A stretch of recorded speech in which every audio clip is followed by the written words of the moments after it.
ঈদ মুবারক গল্প গৃহ রিসোর্টে স্বাগত।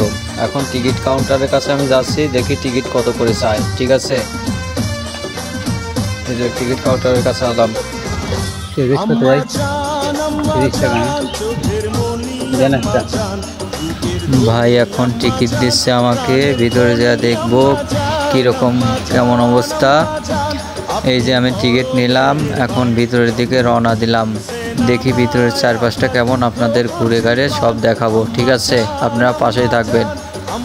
আপনাদের ভালো করে দেখাতে পারলাম না, চারপাশে সবাই ডাবল বসে আছে তো এই জন্য মাইন্ড মনে করবে, এই জন্য আপনাদের সেরকম দেখাতে পারলাম না। যাই হোক, আপনারা দেখতে থাকেন, সমস্যা নেই। একটা ভালো জায়গা যদিও সমস্যা নেই, আপনাদের ঘুরে ফিরে সব দেখাই। এটা আমার ফার্স্ট আসা, যদিও সমস্যা নেই, আপনাদের সব ঘুরে ঘুরে ভালো করে দেখাই। ঠিক আছে, এইদিকে হচ্ছে আপনাদের নদীর পাড়, পদ্মা নদী এই সাইডে। যদিও পদ্মা নদীর পাশ দিয়ে আপনাদের দেখাই, পদ্মা নদী অনেক সুন্দর, যদিও পদ্মা নদীর ওই সাইডে আমি আপনাদের নিয়ে যাচ্ছি। ঠিক আছে, আপনারা দেখতে থাকেন। মানে যেটা ভাবছিলাম আসলে অতটাও সুন্দর না, যদিও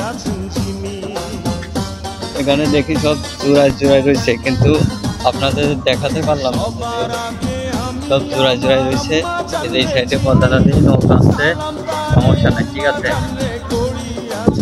এই যে সব এখানে বলতে ডাবল ডাবল। ঠিক আছে, আর এই যে গেটে তালা মারা, যদিও উপর দিয়ে যাচ্ছি, সমস্যা নেই।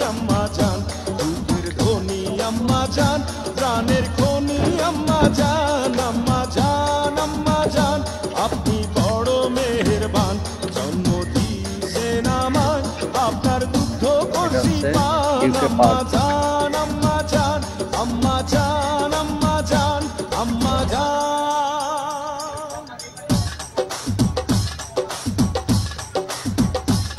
পদ্মা নদীর পাশে, যদিও সমস্যা নেই। এই ফার্স্ট আইলাম, যদিও অনেক সুন্দর লাগতেছে, বিষয়টা ভালো লাগছে।